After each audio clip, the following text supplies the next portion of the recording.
What's up, gang? Welcome back to another X Principle of the Day. My name is Michael, owner, head coach of the X, and what we're doing is teaching a series of principles that we use to coach our clients to build systems that will integrate directly into their life very easily, that will allow them to lose a ton of weight and keep it off for the rest of their life without any diets, without any rules, without any pills, without any surgeries, simple lifestyle integration and permanent results.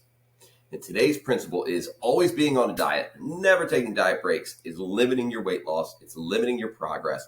Dieting does not automatically equal weight loss. Cutting calories back does not automatically equal weight loss. Now, I'm going to start out. This is one I've been talking about for a very, very long time with a lot of people. And some people recently sent me some research that shows people that take diet breaks versus those that don't take diet breaks end up getting the exact same results, so that taking diet breaks isn't necessarily advantageous to get to the ultimate weight loss goal. And now if we're limiting and measuring things on a very short timeline, if you just stick to a diet for a year versus going on and off diet for a year, you'll likely get to the exact same end goal at the exact same time. That, people saying, means there's no benefit to taking diet breaks. My immediate response is, if you got to take a break a whole bunch of times during the year on your diet and you still got to the end goal at the exact same amount of time as people that dieted the entire time, then it would be wildly advantageous to take a break from your diet. So you're not always dieting, you're not always restricted, you're not always limiting. So there's a huge advantage to taking a diet break.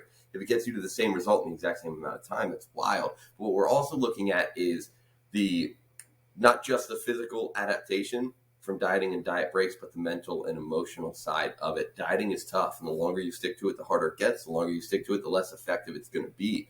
Your body's going to work against you. The leaner you get, the more your body's going to fight back on you. So taking a break from that fight is probably going to be great for you mentally and physically, because emotionally, it really does take a toll. Mentally, it really does take a toll. So that would be the first one. Second one, always being on a diet instead of never taking a diet break doesn't actually work over the long term, because there's something called metabolic adaptation and lifestyle adaptation. If I'm cutting calories back, let's say I burn 2,000 calories per day, I start eating 1,500. Over a period of time, my metabolic rate's going to slow down until it matches that 1,500. And then at that point, I'm no longer losing weight because I've now equaled out again. So my options are cut the calories back down lower until that adaptation happens again, or add calories back until my metabolic rate comes back up, and then cut down and repeat that cycle. So 1, metabolic adaptation. 2, lifestyle adaptation. If I'm used to burning 2,000 calories per day and I restrict my calories back to 1,500, the probability that I decrease my resting metabolic rate, but my non-exercise activity thermogenesis, how much I move around, how much I fidget, how hard I work out in the gym, how much I'm able to push myself, all those things are going to start to decrease.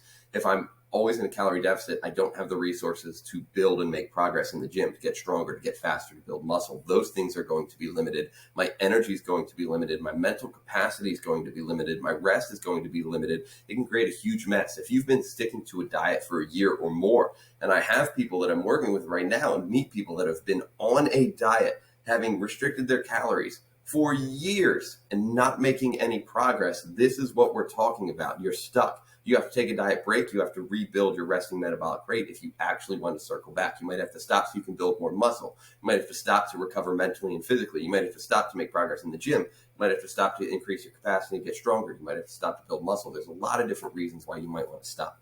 Now, that's all we're going to do, because the video is too long.